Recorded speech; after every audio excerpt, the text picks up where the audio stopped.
So, ఈ 20 సంవత్సరాల్లో మీరు ఇంప్లాంట్ ఇండస్ట్రీ గ్రో అవ్వడం జూసుంటారు. ఇన్ని ఇయర్స్‌లో మీరు ఏం చేంజెస్ జూసారు సార్ కాక్లియర్ ఇంప్లాంట్స్‌లో? ఇంప్లాంట్ అనేది ఒక ఎలక్ట్రానిక్ డివైస్. సో, ఎలక్ట్రానిక్స్ అనేది చాలా చేంజెస్ ఉన్నాయి. ఇప్పుడు మొబైల్ చూడు 1990స్‌లో అలా చూస్తే మొబైల్ అనేది లేదు. Correct sir. ఎర్లీ 2000స్‌లో ఒక చిన్న మొబైల్ వచ్చేది. స్మార్ట్ ఫోన్ కాదు. Over a period of time smartphone అయింది. సో, ఎలక్ట్రానిక్స్‌లో చేంజెస్ అనేది ఉంటది.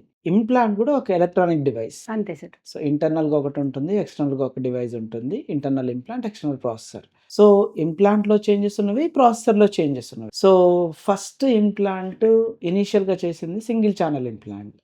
ఓకే. సింగిల్ ఛానల్ నుండి మల్టీ ఛానల్‌కెళ్ళింది. మల్టీ ఛానల్ నుండి చాలా చేంజెస్ వచ్చినవి. ఎలక్ట్రోడ్ పొజిషన్‌లో గానివ్వు, థిక్‌నెస్‌లో గానివ్వు, ఈవెన్ ప్రాసెసర్ చూసినా గానీ, ఎక్స్‌టర్నల్‌గా బయట పెద్దగా ప్రాసెసర్ నుండి లైక్ బాడీ లెవెల్ వెనకాల పెట్టుకునేది ఉండేది. దాని బాడీ ఓన్ తర్వాత బాడీ ప్రాసెసర్. Own processor. దాని తర్వాత చిన్నగా ఇయర్ లెవెల్‌లో వచ్చేసింది. ఇయర్ లెవెల్‌లో ఇంకా చిన్నగా అయింది. అండ్ దెన్ ఇప్పుడు ప్రెజెంట్‌గా ఓటీఈ ప్రాసెసర్స్ ఉన్నవి. చాలా చిన్న ప్రాసెసర్స్ ఉన్నవి.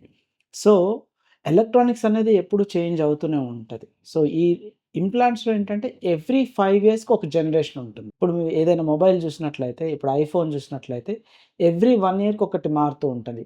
లైక్ ఐఫోన్ 10, 11, 12, 13, 14 ఇప్పుడు 17 అనుకుంటా. అవును సో, సార్. ఎవ్రీ ఇయర్‌కి ఒక జనరేషన్ వస్తది.